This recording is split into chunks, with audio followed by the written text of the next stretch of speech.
नमस्कार, कैसे हैं आप सभी? आप सभी का दीपशिखा कॉमर्स में स्वागत है। आज हम बात करने वाले हैं पेटीएम पेमेंट बैंक के बारे में। जी हाँ, पेटीएम पेमेंट बैंक। अगर आप इसके यूजर्स हैं तो फटाफट अपने पैसों को निकाल लीजिए, विड्रॉ कर लीजिए। अगर आप इसके शेयर होल्डर हैं तो अपने सारे शेयर्स को बेच दीजिए और निकलिए, क्योंकि ये अब बंद होने वाला है। जी हाँ, विजय शंकर शर्मा जो कि इसके फाउंडर हैं, वो अभी बहुत मुसीबत में आ चुके हैं। उन पे पेनल्टी लग चुकी है, 2 बार बैन हो चुकी है ऑलरेडी। ये कंपनी अच्छे नहीं थे, इसके पहले भी रिपोर्ट अच्छे नहीं आ रहे थे, लेकिन अब ये 29 फरवरी के बाद फाइनली बैन हो जाएगी, बंद होगी, क्योंकि इसने बहुत ही गलतियां की है और गलतियों में सुधार किया ही नहीं है। 29 फरवरी के बाद से ये नए यूजर्स हैं, इसमें अपना अकाउंट नहीं खुलवा पाएंगे। पुराने यूजर्स अपना पैसा निकाल सकते हैं लेकिन जमा नहीं कर पाएंगे। और आप भी अपना जो भी पैसा है निकाल लीजिए। इसका रेपुटेशन अब धुल चुका है, खत्म हो चुका है, मिट्टी में मिल चुका है, मलिन हो चुका है। तो अब हम बात करते हैं आखिर इसकी हालत हुई क्यों। उससे पहले आते हैं इसके बिगनिंग पे कि आखिर इसकी शुरुआत कैसे हुई, ताकि हमें सब कुछ समझ में आए कि आखिर इसके साथ हुआ क्या, गलती किसकी थी। तो जब पेटीएम पेमेंट बैंक मार्केट में आया तो उसने सोचा कि मैं जो दूसरे कंपनी से, दूसरे बैंक से टाई अप करूंगा, उससे अच्छा है क्यों ना मैं खुद का बैंक स्टार्ट कर लूं। क्योंकि हमारा पैसा रहता कहाँ है? बैंकों में। हम पैसे डालते कहाँ है? बैंक में। ये जो माध्यम है, ये जो एप्स है, चाहे वो गूगल पे हो, फोन पे हो, क्या है? माध्यम है, मीडियम है पैसों के लेन देन का, पैसों को यहाँ से वहाँ भेजने का, ट्रांजैक्शन करने का। तो वैसा ही था यहाँ पे। पेटीएम ने सोचा कि क्यों ना मैं अपना बैंक यहाँ पे स्टार्ट कर लूँ, और वो उसने ऐसा ही किया। पहले वो अपना पेटीएम ऐप स्टार्ट किया उन्होंने, फिर उसके बाद वो अपना बैंक लाए। बैंक कैसे लाए वो? तो पेटीएम ने क्या किया? पेटीएम ने कहा मैं सबका केवाईसी करूंगा, और इस नाम पे उन्होंने सारे जो भी इसके यूजर्स थे उन्हें कहा कि आप एक काम करो कि आप सब केवाईसी करवाने के लिए इस दुकान पे जाओ, अपने आसपास के दुकानों पे जाओ, जो कि एजेंट उनका केवाईसी कर देंगे। तो सभी ने कहा कि मैं आखिर नया बैंक अकाउंट क्यों खुलवाऊं? पेटीएम ने नया बैंक स्टार्ट किया है तो मैं आखिर उसमें क्यों जाऊं? मेरे पास ऑलरेडी मेरा अकाउंट है, जिसको मैं देखता हूँ, जाता हूँ, विजिट करता हूँ। तो पेटीएम ने क्या किया? उन्होंने कहा कि आप तो मेरे यूजर्स हैं ही, लेकिन अगर आपको इसको ऐप को भी यूज करना है तो केवाईसी इंपॉर्टेंट है। और केवाईसी को बहुत इलीगल तरीके से बैंक अकाउंट का एक फॉर्म बना दिया, बैंक अकाउंट खुलवाने का एक फॉर्म बना दिया। उसमें कहीं लिख दिया छोटा सा कि आप एक नए बैंक अकाउंट को खुलवा रहे हैं। पैन कार्ड, आधार कार्ड सब कुछ मांगते ही है केवाईसी में भी, जो भी बैंक अकाउंट खुलवाने में इंपॉर्टेंट होता है। ये सब करके उन्होंने बैंक अकाउंट खोला, बहुत ही लोगों का खोला, और बिना पूछे खोला। तो इसने हिस्ट्री क्रिएट की थी कि ये सबसे ज़्यादा सेल करने वाला पेटीएम है, सबसे ज़्यादा सेल करने वाला स्टार्टअप है। अपने शेयर्स को बहुत सेल किया था इसने, हिस्ट्री क्रिएट कर दी थी कि आखिर इतना ये कैसे कर पा रहा है, इसके यूजर्स इतने बढ़ कैसे गए हैं। लेकिन जो पेटीएम पेमेंट बैंक थी उसको क्या था? उसको तो रिपोर्ट दिखानी थी, और वो झूठी रिपोर्ट दे रहा था आरबीआई को। आरबीआई ने एक्शन लिया, देखा कि आपके अंदर बहुत गलतियां हैं, सुधार करो वरना हम आपकी कंपनी को बैन करेंगे। तो उन्होंने फिर, जो विजय शंकर शर्मा थे वो गए वहां पे, और उन्होंने कहा कि एक काम कीजिए, आप इसको बैन मत कीजिए, अभी मैं नया नया हूँ, मुझे नॉलेज कम है, जानकारी कम है, मैं नया हूँ मार्केट में, स्टार्टअप है, बहुत कुछ सीखते सीखते आएगा, तो मुझे समय दीजिए। उसके बाद भी उन्होंने कोई भी सुधार नहीं किए, और बार बार मिस्टेक्स करते जा रहे थे कि आखिर इसमें कुछ ना कुछ तो गलती है। जो भी रिपोर्ट पेटीएम वाले भेज रहे थे आरबीआई को, उसमें बहुत मिस्टेक आ रहे थे। फाइनली आरबीआई ने क्या किया? फाइनली आरबीआई ने कहा कि एक काम करो, मैं बाहर का ऑडिटर लाऊंगा और भेजूंगा आपके सामने। और जब उसने भेजा, ऑडिट किया, तो मालूम लगा कि जो गलती 2015 में थी उसकी, पेटीएम की, वही सेम गलती आज भी है। साइबर सिक्योरिटी इशू था, टेक्नोलॉजी में इशू था, उसके बाद जो भी रूल्स आरबीआई के वो फॉलो किए नहीं जा रहे थे, बहुत गड़बड़ी थी। फिर आरबीआई ने कहा कि एक काम करो, अब मैं तुम्हारे कंपनी पे पेनल्टी लगाऊंगा 5 करोड़ का। पिछले बार लगाया था 1 करोड़ का, इस बार लगाता हूँ 5 करोड़ का। हाँ, जब भी वहां पे आरबीआई जब से आया है पेटीएम, तब से आरबीआई ने उस पर 2 बार पेनल्टी लगा चुकी है, और इस बार बैन करके ही छोड़ेगी, ये एकदम गारंटी के साथ मैं कह सकती हूँ। तो इसकी इतने यूजर्स क्यों बढ़ गए थे? इसके 4 करोड़ यूजर्स थे। और फिर पेटीएम ने क्या किया? एक तरह का एमएलएम स्टार्ट किया, यानी लोगों को एक तरह का एजेंट बना दिया कि अगर आपने अकाउंट खोला है लोगों का, तो आपको 50 रुपये मिलेंगे, और ऐसे धड़ाधड़ अकाउंट खोलने लगे।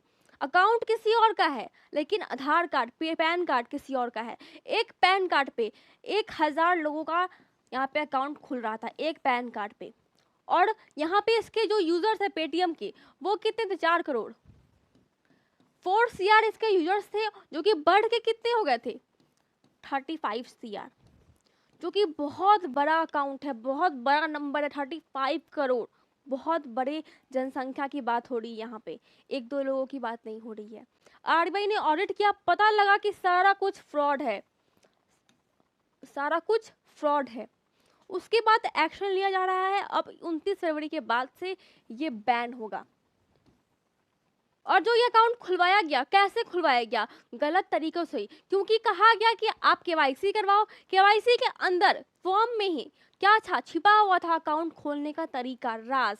उसमें एक लिखा हुआ था कि मैं अपना नया अकाउंट खुलवा रहा हूँ, एक स्टेटमेंट एक बॉक्स में, बस इतनी ही थी। और बाकी केवाईसी के सारे फॉर्म छुपे हुए थे। और ऐसे करके लोगों को बिना बताए उनके अकाउंट खोले जा रहे थे। उन्हें नहीं खुलवाना था अपना अकाउंट, क्योंकि जिसके पास अकाउंट ऑलरेडी है 2 बैंक में, 3 बैंक में, वो अपना एक्स्ट्रा अकाउंट क्यों खुलवाए? लेकिन पेटीएम ने धोखाधड़ी किया लोगों के साथ भी।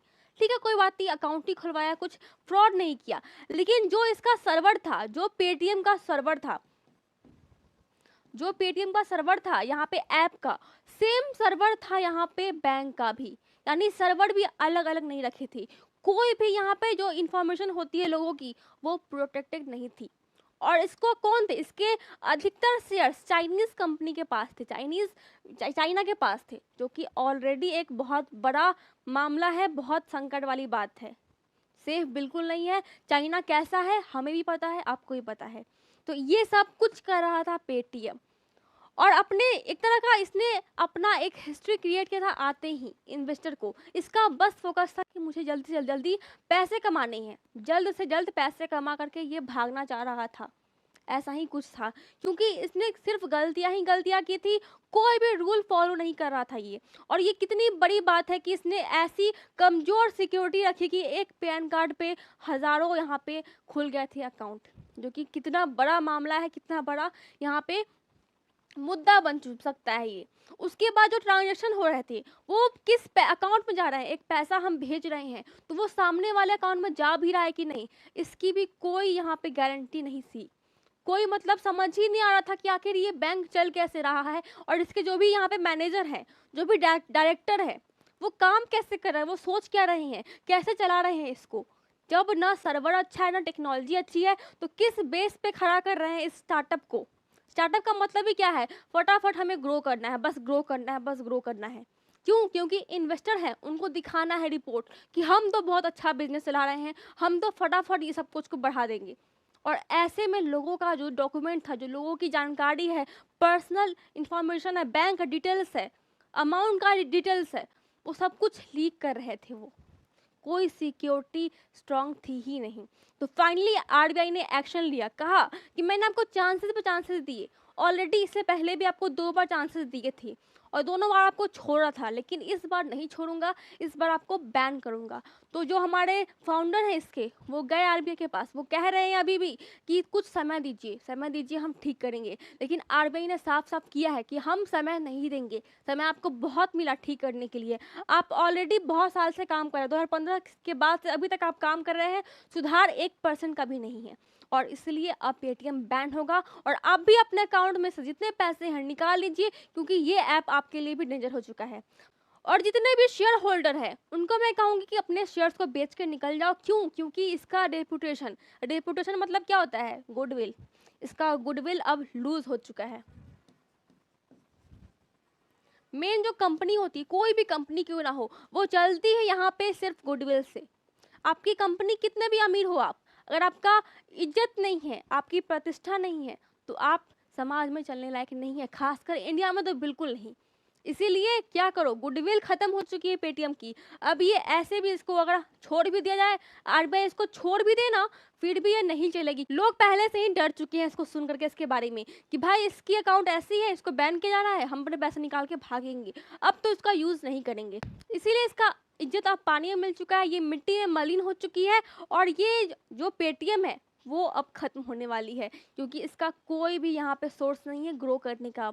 अब कौन ग्रो करेगा, कौन अपना अकाउंट डालेगा इसमें, कौन अपना खाता खुलवाएगा, कौन रिस्क लेगा अपना पैन कार्ड इसमें दिखाने के लिए, इसमें अकाउंट खुलवाने के लिए।